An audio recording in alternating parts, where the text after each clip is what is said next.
ሰላም ሰላም ውድና የተከበራችሁ የቲጂ ዩቱብ ተከታታዮች እንደምን አላችሁ? እንደምን እስከረማችሁ? እኔ ጋር እግዚአብሔር ይመስገን። እንዴት አላችሁ? እግዚአብሔር የተመሰገነ ይሁን። ቤተሰቦች ይህንን ዩቱብ ስትጀምሩ ላይክ እና ሼር፣ ሰብስክራይብ እያደረጋችሁ መጀመር ትችላላችሁ።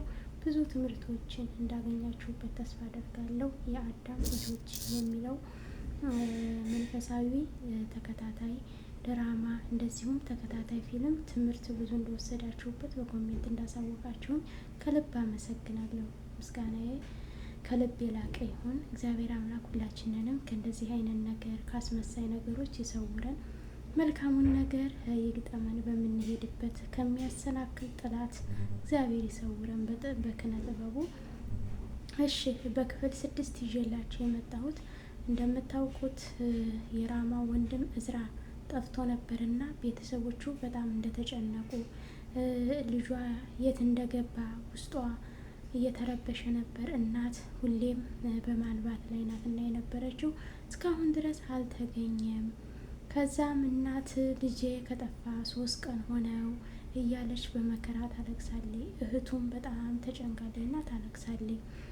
እዝራ ደግሞ ራማ ደግሞ ከጓደኞቹ ጋራ ከነሻንቆ ጋራ ሆነው ሁላቸውም ግብረ አጋራቸው ጋራ ሆነው መጠጥ ቤት ተቀምጠው መጠጥ እየጠጡ፣ የሚገርማችሁ ነገር ጠላት ሁሌም እንዳንቀላፋ፣ ሁሌም ችግር ላይ እንደወደቀ፣ ሁሌም እንደደነገጠ፣ ኮሽ ባለ ቁጥር እንደደነገጠ ነው እና ከዛ ሁላ ሰው መሀል ሁላቸውም ከተቀመጡበት ሴት ይዘው ምናምን ነው እና የተቀመጡት። ከተቀመጡበት መሀል ላይ ግን አንደኛው ልጅ እንቅልፍ ይደፋዋል። እንቅልፍ ሲደፋው አጣገቡ ያለችው ልጅ በጥፊ ስትመታው ማለት ነው ገደሉት ገደሉት እያለ ማለት ነው። በቀን የሚያደርገውን ነገር በአካል እያደረገ የነበረውን እንደ ህልም ሆኖ ማለት ነው ገደሉት ገደሉት እያለ ነበር እየቃዠ የሮጠው።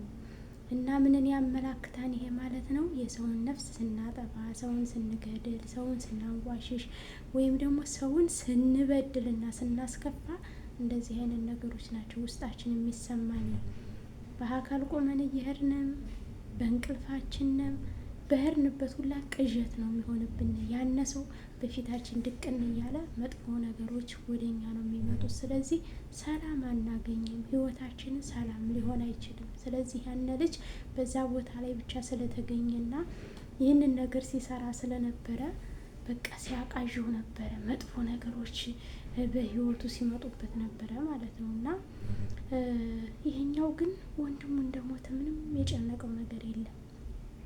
ራማ እዝራ በጣም ነበር የሚወደው፣ በጣም ነበር የሚያከብረው። ታናሽ ወንድም ለታላቅ ወንድሙ ያለው ክብር ልነግራችሁ አልችልም።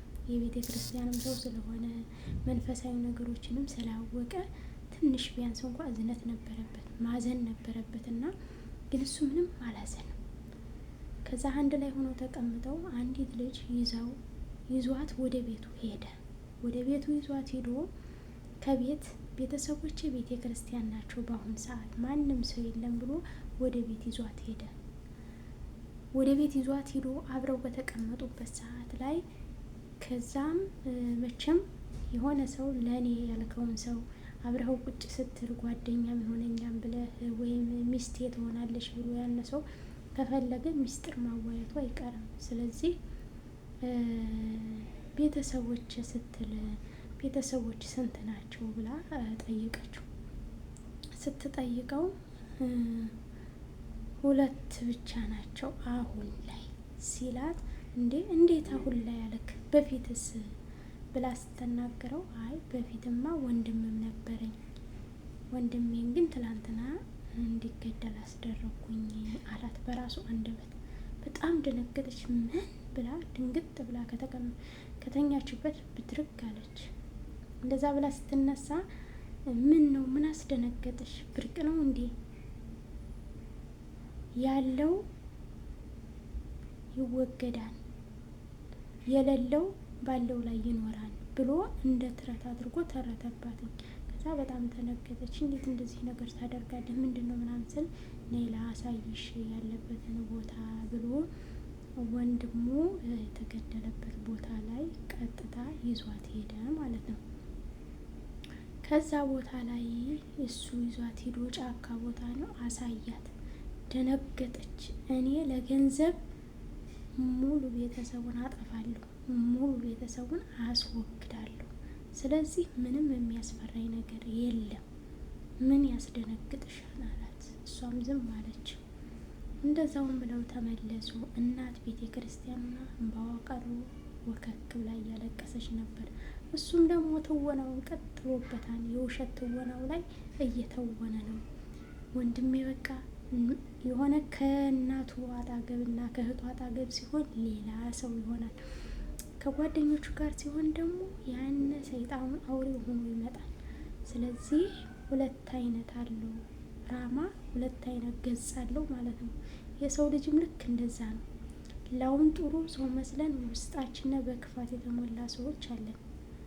ውስጣችን ደግሞ ንጹህ ሆኖ ላውን ቁጡ ኮስታራ የምንመስል ሰዎች አለን። ይሄን የሚያደርገው በአብዛኛው አጋንንት ውስጣችን ሲያደፍጥ ባህሪያችንን የመቀያየር ባህሪ ያመጣል ማለት ነው። ልብ ብላችሁ አዳምጡ። በዚህ ነገር ላይ ትማሩበታላችሁ። የእውነት ውስጣችን አጋንንት ሲያደፍጥ እኛ ግን ልብ አንለውም። ይህ እንዳይፈጠር ግን በሃይማኖታችን ጠንካራ ብንሰግድ፣ ብንጸልይ፣ አብዝተን ብንሰግድ ጠላት ሊያሸንፈን አይችልም። ወደ እኛ ጭራሽ ሊቀርብ ራሱ አይችልም። ምክንያቱም ቢቀርብ እንደሚቃጠል ስለሚያውቁ አይቀርብም ነበረ። እኛው ራሳችንንና አጋንንት እንዲፈትነን የምናደርገው እኛው ራሳችንን ማለት ነው። አንዳንድ ጊዜም ደግሞ ከእግዚአብሔር የሚመጣ ፈተና አለ አይደለም።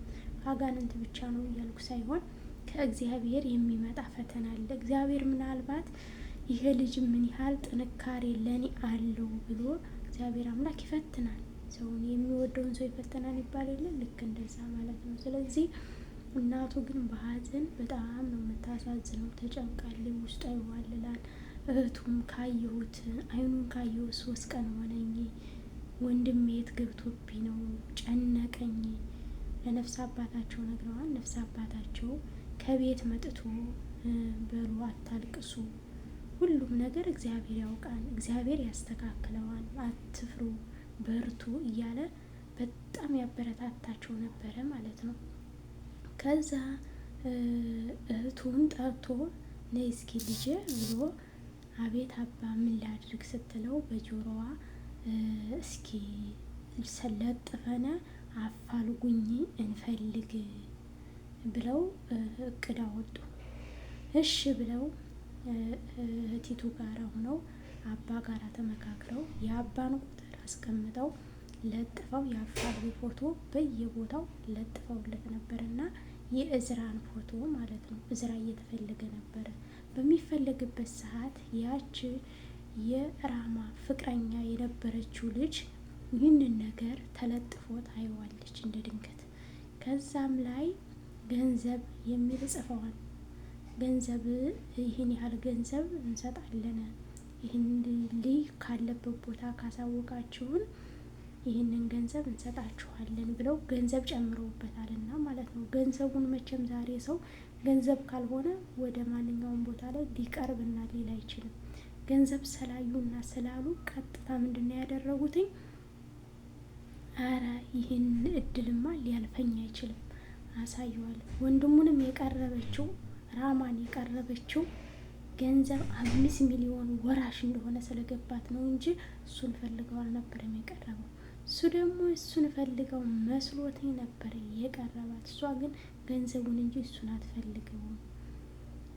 እንኳን እሷ ቀርቶ እነዛ ወንድምህን አጥፋ ከቤተሰብህ ራቅ እያሉ የሚመክሩት እነ ሻንቆ ማለት በጣም የከፋ ገንዘብን የሰው ነፍስ የሚያጠፋ ጨካኝ አውሬ የሆነ ሰው ነው ማለት ነው። ስለዚህ እሱ ነው ናና ብሎ ወደዚህ አይነት ህይወት እንዲገባ ያደረገው። አሁን በስተመጨረሻ ደግሞ ገንዘቡን እሱ መቀበሉን ካረጋገጠ እርግጠኛ ነኝ እሱን ያስወግደዋል ማለት ነው። ስለዚህ አላማው ዋናው ምንድን ነው? ብቻውን የራሱ ገንዘብ እንዳለ አሁን ሊያካፍለናል፣ ታካፍለኛለህ እያለው ነው ያለው። ምክንያቱም ገንዘቡን ከእጁ እስከሚያስገባ ድረስ እስከሚያረጋግጥ ድረስ ከሱ እጅ መግባቱን ካረጋገጠ ግን ቀላል ነው ለሱ። ምክንያቱም አንድ ሰውን እንትን ማለት ቀላል ነው። ዋናው አግዶት የነበረው ቤተሰቦቹ ነበሩ። ቤተሰቦችንም አንድ ባንድ እያደረገ እየበተናቸው ነው። በዚህ መሀል ላይ ግን የዛ የየዋህነት አምላክ እናቲቱ ከጠዋት ከማታ እየተጋች እግዚአብሔርን የምትማጸነው፣ እህቲቱ በነጋ በጠባ የምትማጸነው ጥሎ እንደማይጥላቸው ማመን አለባቸው። እግዚአብሔርን ሁሌም ከለመናችሁ በንጹህ በክፋትም ሆነ በደግነትም ሆነ ባላችሁበት ቦታ ሆነ እግዚአብሔር ሆይ እርዳን፣ አምላክ ቅዱስ ጊዮርጊስ ሆይ እርዳን፣ አምላክ ቅዱስ ዳዊት ሆይ እርዳን ብለን አምላክን ሁሌም ከተማጸን ነው ሁሌም ለክፉ አጋልጦ አይሰጠን። ፈተና ሊመጣብን ይችላል፣ ፈተና ሊፈትነን ይችላል። ግን ለአደጋ አጋልጦ አይሰጠንም፣ ለጥላት አሳልፎ አይሰጠንም። ሁሌም የተጋን ከሆነ በልቦናችን በንጹህ ልቦና ከጸለይን፣ ስለዚህ የእናት አምላክ አለ። አምላክ ምናልባት አንዳንድ ሰዎች የዋህ ሰዎች አሁን ብዙ ጊዜ የዋህ ሰዎች ወይም ሲገደሉ ወይም ሲሞቱ እናያለን። በፊልምም ሆነ በምንም ነገሮችም ላይ እናያለን። እነዛ ነገሮች የሚሆኑት ወይም እነዛ ነገሮች የሚፈጠሩት እግዚአብሔር የፈቀደለት ነው። በዚህች ቀን እግዚአብሔር አምላክ ከፈቀደለት ያነሰው በምንም ሆነ በበሽታም ሆነ ጤነኛም ሆኖ በአደጋም ሆነ በተለያዩ ነገር ህይወቱ ሊያልፍ ይችላል ማለት ነው። ስለዚህ ክፋት ያነሰው ክፋት ስለተሞላ ብቻ ያንን ደጉን ሰው እንዴት ሊገድለው ቻለ? ይሄ ጥሩ ልጅ ነበረ፣ እንዴት እግዚአብሔር ይሄን አያይም እንዴ ይባላል። ቀኑ ከሆነች እግዚአብሔር በዚች ቀን ነው ብሎ ከፈተበለት እና እግዚአብሔር ችን አቃነክ ካለ እግዚአብሔር ነው ገዳዩም አኗሪውም እግዚአብሔር እስከሆነ ድረስ ማለት ነው። ስለዚህ ልብ ልትሉ የሚገባችሁ ጥላት ሳይሆን የገደለው እግዚአብሔር ነው ማለት ነው። ስለዚህ እግዚአብሔር ወዶታንና እግዚአብሔር ወሰደው ማለት ነው። በዛ በፈተና አድርጎ እንደ መስዋዕትነት አደረገ። መስዋዕትነት ደግሞ ለፈጣሪው ሲል ደግሞ ህይወቱን መሰዋት ማለት አስቡት እንግዲህ። እሱ ባልገባው ወንድሙን ሊያጠፋ የሞከረው ራማ ገንዘብ ፈልጎ ነው። ይሄኛው ግን ሁሌም ክርስቶስን እያመሰገንኩ ነው ብሏል፣ ከመሞቱም ከማለቱም በፊት። እግዚአብሔር አምላክ ደግሞ ሁሉን ነገር ይገድፋል። ከሞት አፋፍ ላይ ሆነን ሁሌም ደግሞ እግዚአብሔርን ካሰብነው እግዚአብሔር ደግሞ ጥሎ አይጥለንም። ሁሌም ከጎናችን ነው። የሚመጣብንን ስቃይ ራሱ እንዲጠናብን አይደለም። ቅዱሳን መላእክትን አላያችሁም? ስንት ጊዜ ተፈትነው ስንት ጊዜ ገደል አፋፍ ላይ ጠላት ሊጥላቸው ብዙ ጊዜ ይሞክራል። እነሱ ግን አሸናፊ ናቸው። ሁሌም አሸንፈው ነው የሚነሱ። ስለዚህ ፈተና ሲመጣ ከእግዚአብሔር እንደሆነ ማወቅና መረዳት አለባቸው ቤተሰቡ እና ነገሮችን ማስተዋል ያስፈልጋል። ልብ ልትሉ ያስፈልጋል ቤተሰቦች ማለት ነው። እናት እንደተጨነቀኝ ናት። ከዛም ያች ልጅ በቀጥታ ይህንን የተለጠፈ ነገር ስታይ ይህንን እድልማ መጠቀም አለብኝ መደወል አለብኝ ብላ ለአባ ስልክ ደወለች። አባ ደውላ ምንድን ነው ስል እዝራ ያለበትን ቦታ አውቃለሁ፣ ኑ ልውሰዳችሁ ብላ ስደውልለት እህቲቱም እናቲቱም ከአባ ጋር ነበሩና ከቤተ ክርስቲያን ውስጥ ነው የነበሩት። ሁላቸውም አብረው ወደዛ ቦታ ሄዱ። ልጅቲቱም ይዛቸው ፊት እየመራይ እዛ ቦታ ላይ ይዛቸው ሄደች። ጫካ ቦታ ላይ ነው። ከጫካው ይዛው ሄደች። እዛ ላይ እያለ ነው ያለቀውና ያለው እግዚአብሔር አምላክ ደግሞ እስኪ ምን እንደሚፈጠር በክፍል 7 የሚሆነውን ነገር እናያለን። እነ ሻንቆ ግን ያን የተለጠፈውን ነገር ሲያዩ እንዴ ይሄ ነገር ይፋ ወጣ እንዴ? ለምንድን ተደናገጡ? እነሱ አድርገው እነሱ ደነገጡ። ይሄ ነገር ከፖሊስ እጅ ገባ ብለው ደነገጡ።